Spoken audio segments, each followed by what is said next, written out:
Tohle je můj server s mým kamarádem Pangolínem. Je to můj kámoš, takže bych nikdy nečekal, co se mi kvůli němu stane. Tohle rozhodně stojí za to. Dokoukej to do konce. Ahoj, Olíku. Čau. Koukej, co se natrhal. Kytičky. Děkuju. Konečně se můžeš ozdobit svůj strašně hnusnej barák. Pojď. Hnusnej? Víš, co by pomohlo tvýmu baráku? Co? Však není hnusnej. Trochu exploziv. Cože? Jak jsi právě viděl, Pangolín mi odbouchl domeček. A teďka utíká. Samozřejmě jsem teďka naštvaný, takže je jasný, že za ním poběžím a budu se ho snažit zabít. Ale potom jsem zjistil, že měl taky útěkový plán.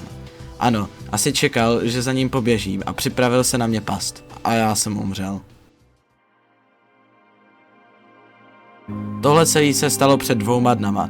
Teďka žiju v mým malým hliněným domečku. Ještě jsem nedostal své věci zpátky. A v tom momentě se něco stalo. Přišel Pangolin. Čau, Oldo. Čau. Já se ti chci omluvit za to, že jsem ti odpálil barák a trepnul jsem tě. A na omluvu jsem ti postavil nový baráček. Hezčí a větší. Odpustíš mi? Tak jo. Jo. Moc jsem mu nevěřil, že mi fakt postavil domeček na omluvu. Ale neměl jsem co ztratit a on neměl co získat. Takže jsem šel za ním.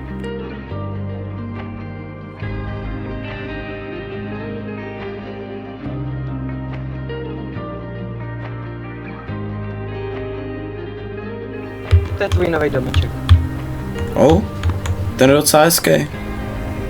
Užij si ho naplno. Tak jo, děkuju. A nemohl bych třeba dostat nějakou postel? Aha, tak. Přece jenom by nemusel být Pangolín tak zlej. Co to je? Ne! Co to je? Pomoc!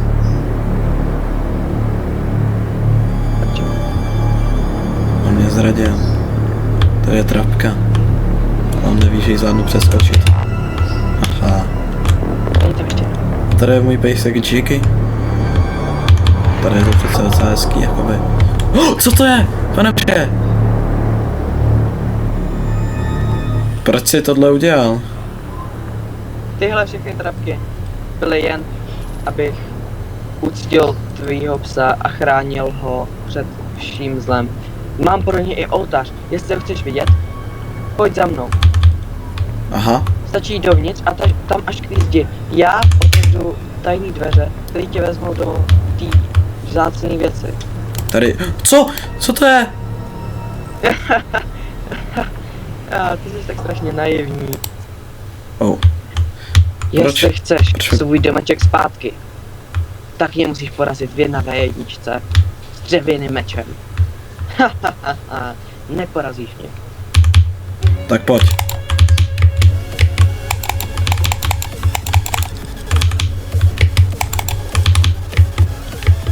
Pojď sem.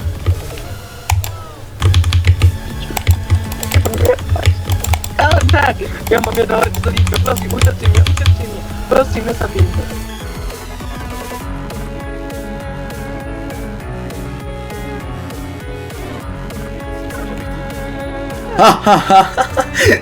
A jsem bohatý.